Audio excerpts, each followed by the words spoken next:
하나님의 모든 충만으로 충만하게 하옵소서라는 제목으로 하나님 말씀 함께 나누도록 하겠습니다. 계속해서 우리가 바울의 기도를 살펴보고 있습니다. 이제 오늘과 다음 주까지 하면 교회를 위한 기도는 마무리가 될 것 같고 이제 에베소서 4장으로 넘어갈 것 같습니다. 계획으로는 오늘 다 하려고 했는데 준비하다 보니까 시간이 모자랄 것 같아서 오늘은 하나님의 모든 충만하신 것으로 너희에게 충만하게 하옵소서, 이 기도 제목에 대한 부분들만 함께 나누도록 하겠습니다. 오늘 살펴보게 될 내용은 참 대단합니다. 왜냐하면 기도하는 스케일이 너무나 크거든요. 하나님 아버지, 성도들이 삶을 살아가면서 성공하게 하옵소서, 이런 어떤 기도가 아니라 그 스케일이 하나님의 충만하심, 그 충만하심으로 저들을 채워주시고 그래서 저들이 하나님의 충만에 이르게 하옵소서, 이런 내용인 것입니다. 아마 이것은 우리가 기도할 수 있는 가장 큰 원대한 목표일 것입니다. 우리의 기도의 제일 마지막에 아마 가장 원대하게 기도할 수 있는 기도가 무엇인가 할 때는 아마 이 기도일 것입니다. 하나님의 충만으로 충만하게 채워주옵소서. 그러면 더 이상 사실 기도할 것이 없습니다. 하나님의 충만으로 충만해졌다면 다 된 것이거든요. 그렇지 않습니까? 그렇게 마지막으로 이제 기도를 하고 있는 내용입니다. 그래서 오늘 두 가지 방향에서 살펴보게 될 텐데, 첫 번째로는 하나님의 충만이 무엇인가에 대한 부분들을 우리가 먼저 알아야 되겠고, 그 다음에는 그 하나님의 충만으로 충만하게 되는 것이 과연 무엇이고, 구체적으로 삶 가운데 그 충만함은 어떻게 나타날 것인가에 대한 부분들을 함께 살펴보도록 하겠습니다. 충만함이라는 것을 원어로 찾아보니까 플레노마라고 말합니다. 플레노마, 가득 차다, 이런 의미거든요. 여기 컵 속에 이제 물이 있는데 반 정도밖에 차지 않았죠. 근데 물이 이 컵에 가득 차서 흘러 넘치는 그런 상태를 플레노마라고 말하는 것입니다. 그러니까 충만이라는 것은 차고 넘치는 것이죠. 잔에 물이 가득 차고 넘치듯이 충만함은 그런 의미가 있습니다. 제가 이제 성경의 창세기부터 해서 요한계시록까지 충만이라는 의미를 좀 파악하기 위해서 이제 성경 프로그램에 하나님이란 단어를 쓰고 충만이란 단어를 써서 검색을 해봤더니 여러 가지 구절들이 등장을 하는데, 그 중에 충만함에 대한 의미를 정확히 밝혀주는 구절이 있어서 제가 읽어드리겠습니다. 첫 번째로는 출애굽기 40장 34절에 보면 구름이 회막에 덮이고 여호와의 영광이 성막에 충만하매, 이렇게 말합니다. 구약에서 여호와의 영광이 충만하다, 이런 어떤 표현을 합니다. 또 민수기 14장 21절, 그러나 진실로 내가 살아있는 것과 여호와의 영광이 온 세계에 충만할 것을 두고 맹세하노니. 그러니까 충만이란 단어가 여호와의 영광이라는 것과 항상 이렇게 같이 가고 있는 모습을 보게 됩니다. 시편 16편 11절에 보니까 주께서 생명의 길을 내게 보이시리니 주의 앞에는 충만한 기쁨이 있고 주의 오른쪽에는 영원한 즐거움이 있나이다. 충만한 기쁨, 하나님께는 충만한 기쁨이 있습니다 라고 할 때 충만이라는 단어를 사용합니다. 시편 33편 5절, 그는 공의와 정의를 사랑하시며 세상에는 여호와의 인자하심이 충만하도다. 여호와의 인자하심이 충만하도다. 시편 48편 10절, 하나님이여 주의 이름과 같이 찬송도 땅끝까지 미쳤으며 주의 오른손에는 정의가 충만하였나이다. 주의 인자하심이 충만하고 또 주의 정의가 충만합니다.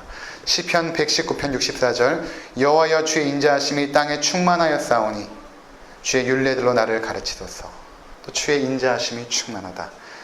이사야 33장 5절, 여호와께서는 지극히 존귀하시니 그는 높은 곳에 거하시며 정의와 공의를 시온에 충만하게 하심이라, 이렇게 말합니다.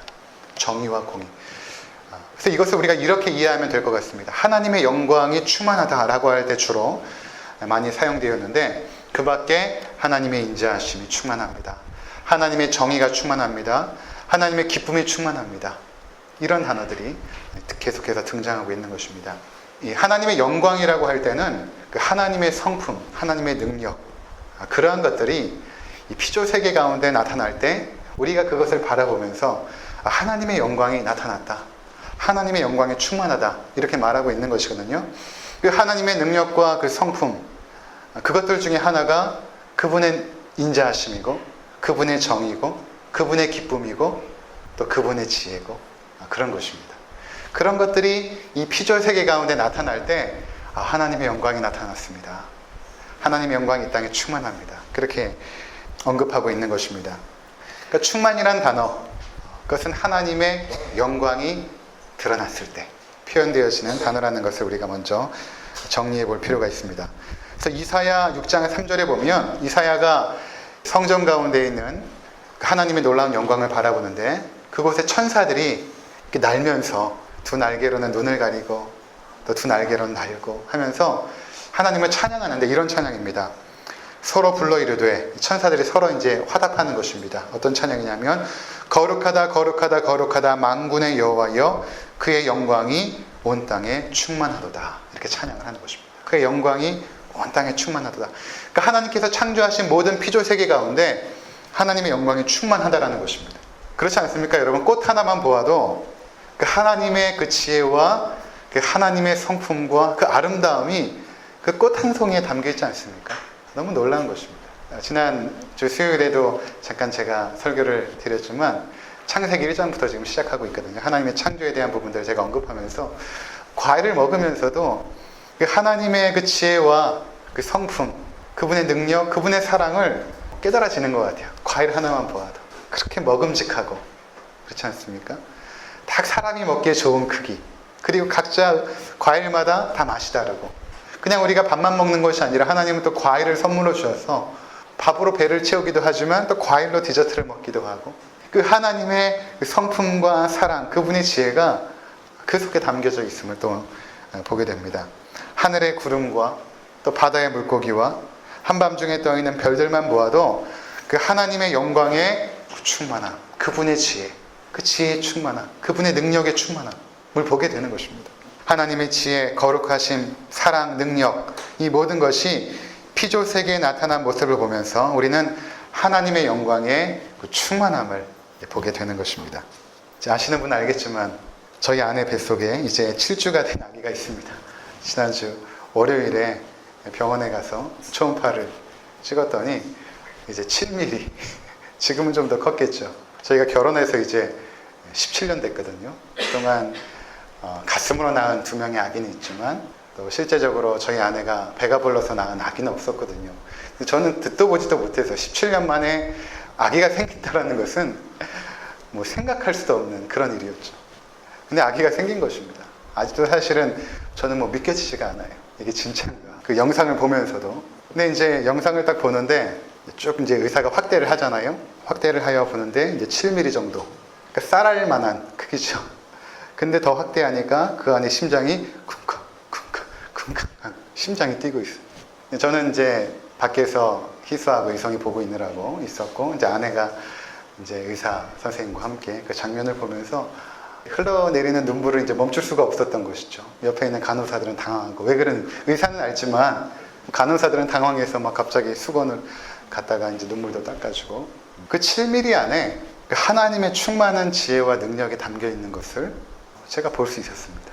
이렇게 성인이 되어서 이제 활동하는 나이가 되어야 하나님의 충만한 존재가 되는가, 그것이 아니라 이미 그 안에 하나님의 생명의 씨앗이 딱 심겨졌을 때 그 생명의 씨앗 안에는 하나님의 충만함이 담겨져 있는 것이죠. 우리가 산에 가면 아주 커다란 거목이 있지 않습니까?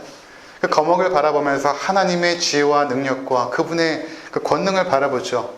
그러면 그 거대한 거목은 처음부터 그렇게 거목이었는가? 그렇지 않죠. 처음엔 씨앗으로 땅에 심겨졌을 때 그것이 자라고 나중에는 크고 화려한 거목이 되는 것처럼 그 씨앗 안에 하나님의 놀라운 지혜와 능력의 충만함이 그 안에 담겨져 있는 것 아니겠습니까? 그러니까 하나님의 충만함이라는 것은 지금 온 땅 가운데 가득한 것입니다. 그런데 이 땅에 있는 그 어떤 것보다도 비교할 수 없을 만큼 그 하나님의 충만함이 임한 곳이 있습니다. 하나님의 충만함이 그 세상의 그 어떤 피조물과도 비교할 수 없는 그 충만함이 임한 그 존재, 그것이 바로 우리들입니다. 사람, 하나님의 형상으로 지음받은 그 사람에게 그 어떤 것과도 비교할 수 없는 하나님의 충만함이 임하고 있죠. 하나님은 사람을 창조하실 때 다른 것들은 말씀으로 창조하셨지만 사람만큼은 그분의 손으로 직접 빚으시고 그 코에 생기를 불어넣으시고 사람을 만드셨습니다. 그리고 창조하실 때도 성삼위 하나님께서 함께 모여서 우리가 우리의 형상으로 사람을 만들자, 그렇게 서로 의논하시고 사람을 창조하신 것이죠. 그래서 우리 인간에게는 그 하나님의 놀라운 영광의 그 모습들이 있는 것입니다. 가장 이 땅에서 하나님의 영광으로 충만한 존재가 누구인가 라고 했을 때는 바로 인간인 것입니다. 사람인 것입니다. 여러분 보십시오. 사람의 지혜와 능력이 얼마나 놀랍습니까? 우주선을 타고 우주를 돌아다닙니다. 어떻게 인간이 우주를 상대로 그 우주라는 곳을 돌아다니고 있는가? 굉장히 놀랍습니다.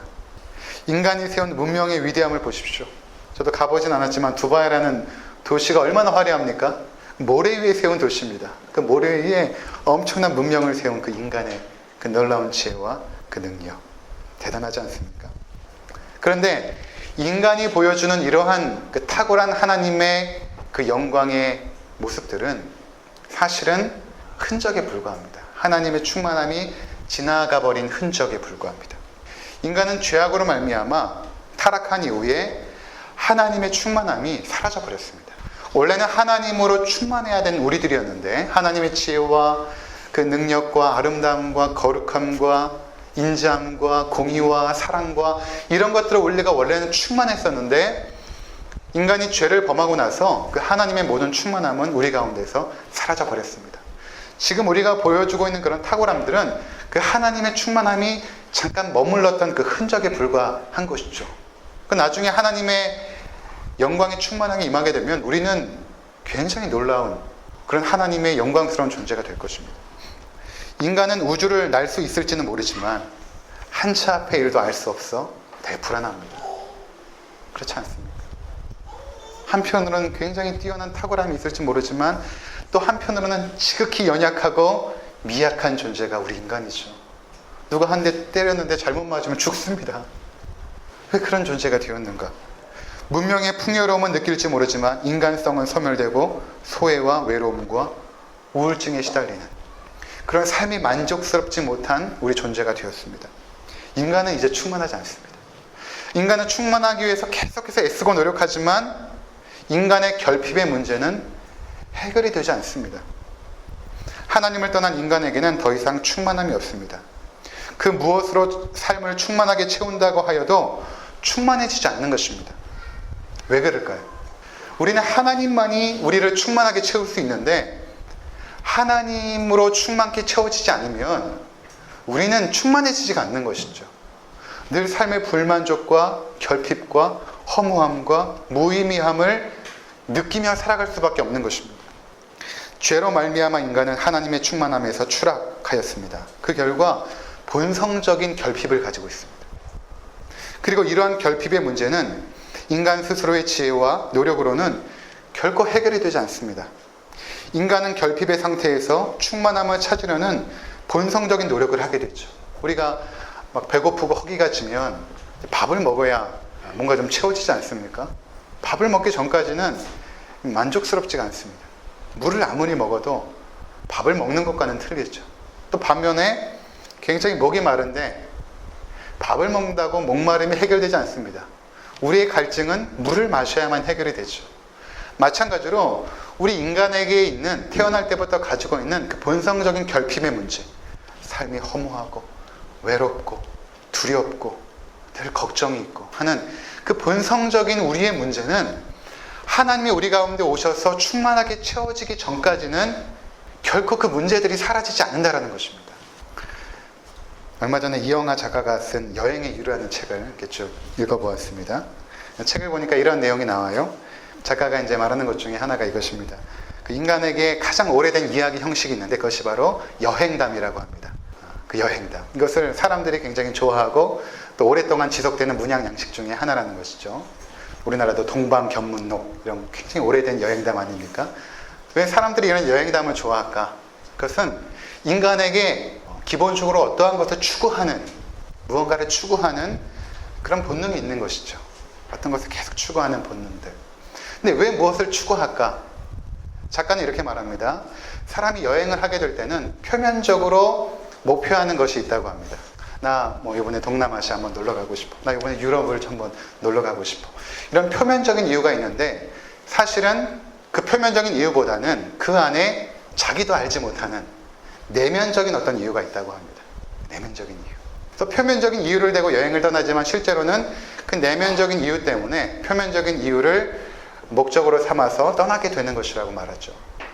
저도 2002년도에 처음에 뉴질랜드로 갔을 때는 표면적인 그 목표가 뭐였냐면 가서 선교 훈련을 받는 것이었습니다. 근데 사실은 그때는 사람들에게 그렇게 알리고 나도 그렇게 가는 것처럼 알고 있었는데 나중에 시간이 지나고 나서 깨닫게 된 것은 제가 한국 땅에 있고 싶지 않았던 것입니다. 한국 땅에 있게 되면 목사가 되는 것이 시간이 지나면 당연시 되는 것이었고 근데 목사는 되기 싫었고 그렇다면 어떻게 돼야겠는가 도망가고 싶었던 마음이 제 안에 있었던 것이죠. 그 당시엔 누구에게도 말하지 못하고 나조차도 인정하지 못했던 마음이었지만 그 내면적인 목표는 바로 도피였습니다. 우리 아내도 그 해에 이제 뉴질랜드로 선교훈련을 받으러 왔는데 제 아내도 마찬가지더라고요. 선교훈련을 받는 것은 표면적인 목표였고 실제로 그 내면에서는 현실에 대한 불만족 또 독립하고자 하는 의지 그런 것들이 우리 아내를 뉴질랜드로 내본 것이죠. 거기서 이제 저희가 만났거든요. 우리 인생도 마찬가지로 여행과 같이 언제나 외적인 목표들이 있습니다. 대학에 입학하기, 또 좋은 상대를 만나서 결혼하고, 또 가정을 꾸미고, 또 번듯한 집을 한 채 소유하기, 자식을 잘 키워서 좋은 대학 보내기 같은 이런 어떤 표면적인 목표들이 있지 않습니까? 근데 여러분, 그런 표면적인 목표들을 우리가 이루었을 때 과연 만족합니까? 과연 우리의 삶이 충만해집니까? 인간에게는 내면적인 목표 이상의 근원적인 목표가 있습니다. 이것은 우리가 세상에서 추구하는 그 어떤 것을 얻는다고 하여도 그 근원적인 목표는 이루어지지가 않습니다. 인간에게 있는 근원적인 목표는 인간의 지혜와 노력으로는 결코 도달할 수가 없습니다.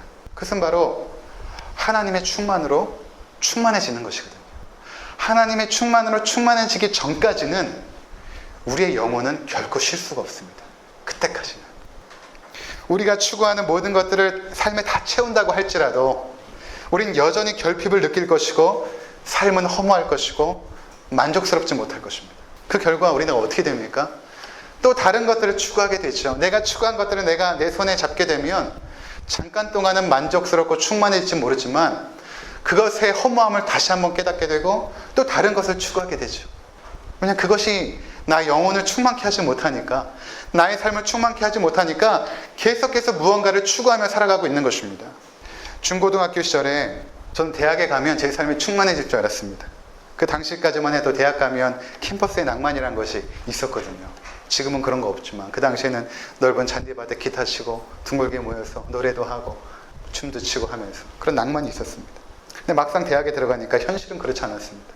부모님은 등록금 걱정에 한숨을 쉬시고 또 현실과 이상에 대한 그 괴리를 계속해서 체험하면서 많은 고민들을 해야 됐습니다.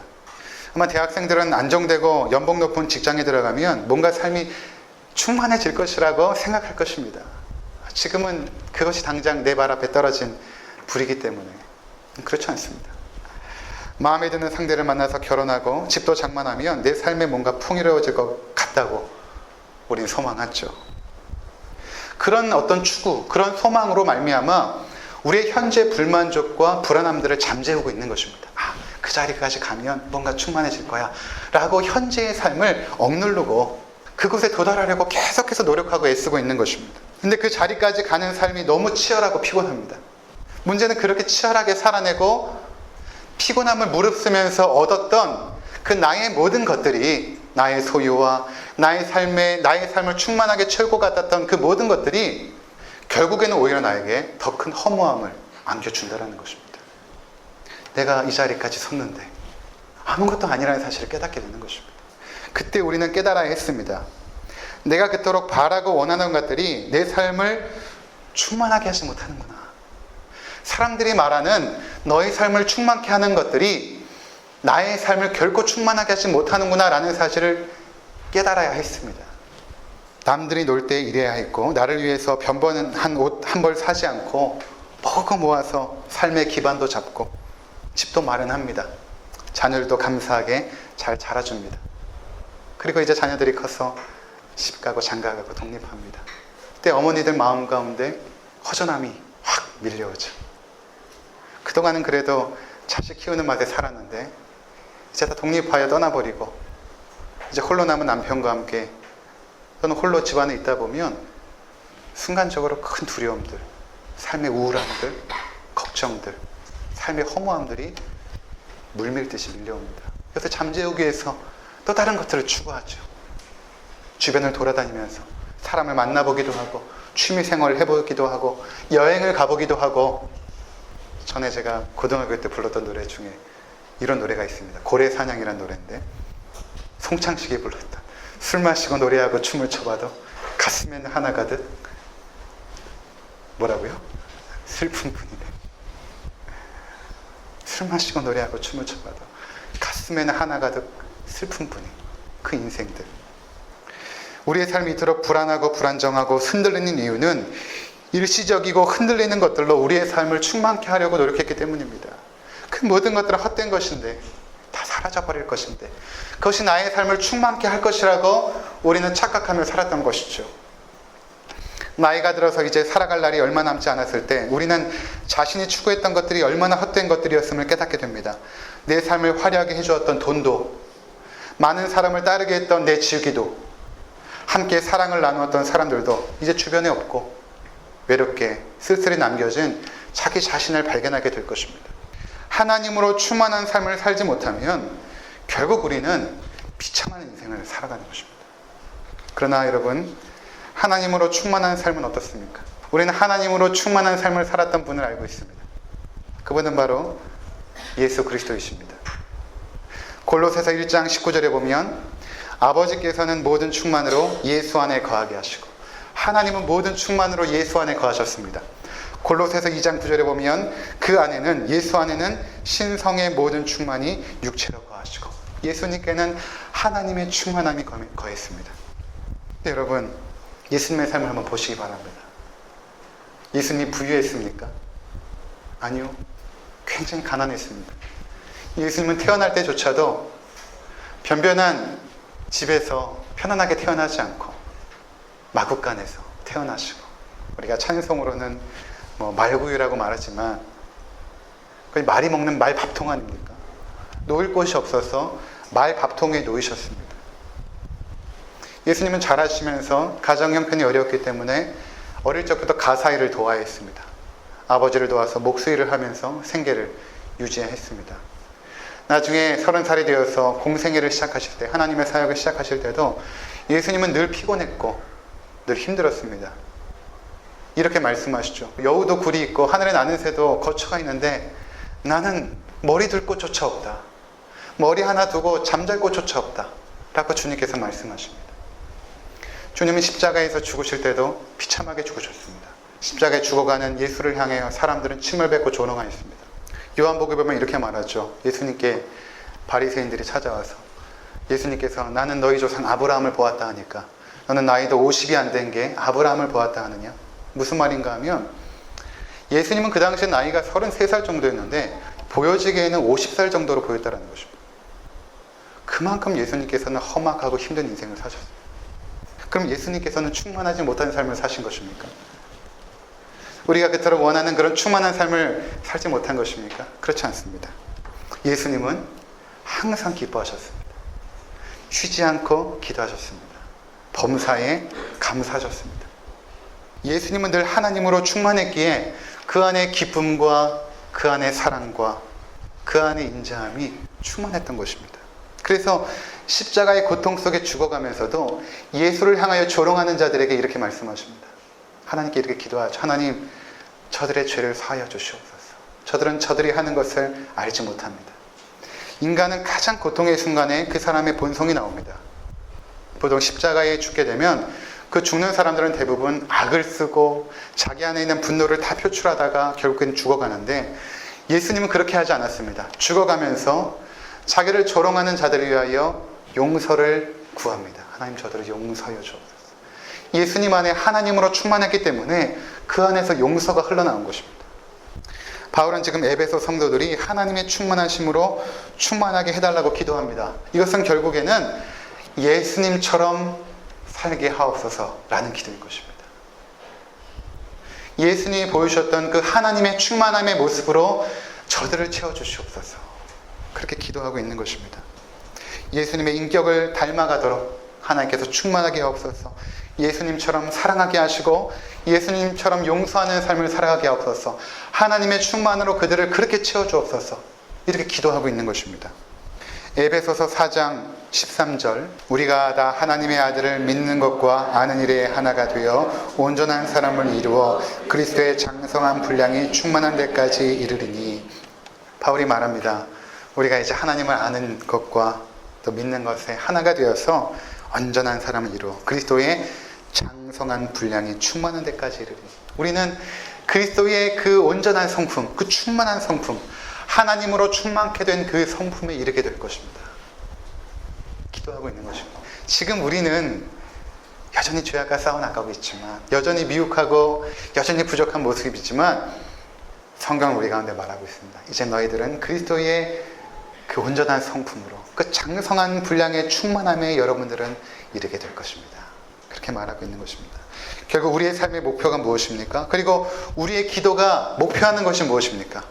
결국에는 예수 그리스도처럼 살아가는 것입니다. 예수 그리스도와 같은 인격과 성품을 소유한 사람이 되어 그렇게 살아가는 것, 그것이 우리 기도의 가장 고상하고 고귀한 목표가 되는 것이죠. 그러니까 여러분들 자신을 위해서 또는 자녀들을 위해서, 주변에 사랑하는 사람들을 위해서 기도할 때 그 기도가 결국에는 목표하는 것이 무엇이겠습니까?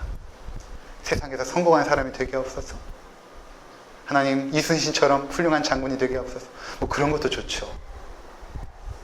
링가처럼 훌륭한 신앙의 지도자가 되게 없어서, 그것도 좋지만, 성경이 우리 가운데 말씀하는 것은 이보다 더 높을 수 없는 그 경지의 기도, 예수 그리스도의 충만함에 이르게 하옵소서. 하나님의 충만함으로 저들을 채우사 예수 그리스도와 같은 모습으로 저들이 살아가게 하옵소서. 이것이 우리 기도가 지향하는 가장 고상한 목표가 된다는 것입니다. 자, 그렇다면 우리가 구체적으로 우리 삶 가운데 하나님의 충만함으로 채워졌을 때 어떠한 삶을 살아가게 될 것인가, 마지막으로 이 부분을 나누고 마치도록 하겠습니다. 마태복음 5장 48절 함께 읽겠습니다. 그러므로 하늘에 계신 너희 아버지의 온전하심과 같이 너희도 온전하라. 예수님께서 이제 산에서 그의 제자들에게 말씀하신 것입니다. 그러므로 하늘에 계신 너희 아버지의 온전하심 같이 너희도 온전하라. 이 말씀이 무엇인가? 그러므로라고 시작하고 있죠. 그 앞에 대한 어떤 내용들을 받고 이 마지막 결론으로 말하고 있는 것인데, 이 39절에 먼저 보시면 39절에 보니까 이렇게 말합니다. 악한 자를 대적하지 말고 또 누구든지 내 오른편 뺨을 치거든 왼편도 돌려대라. 또 40절에 이렇게 말하죠. 너를 고발하여 속옷을 가지고자 하는 자에게 겉옷까지도 가지게 하며. 그 당시에 옷이라는 것은 재산 목록 두 번째니까 굉장히 귀한 것이죠. 누군가 거짓 고소를 하여서 그것을 빼앗으려고 할 때 줘버려라. 41절, 누구든지 너를 억지로 오리를 가게 하거든 그 사람과 심리를 동행하라. 그 당시 식민 사회였기 때문에 그 식민 지배 원리가, 그 법칙이 그것이었습니다. 식민 통치하는 그 국가의 그 군인이 억지로 오리까지 가게 할 수 있는, 그 일을 시킬 수 있는 권한이 있었거든요. 그러니까 식민 통치를 받고 있는 유대인들에게는 굉장히 모욕적인 것이죠. 누가 그렇게 시키면, 로마 군인이 그렇게 시키면 기쁨으로 심리까지 동행하라. 이 넉넉함. 42절, 내게 구하는 자에게 주며 꾸고자 하는 자에게 거절하지 말라. 44절, 원수를 사랑하며 너희를 박해하는 자를 위하여 기도하라.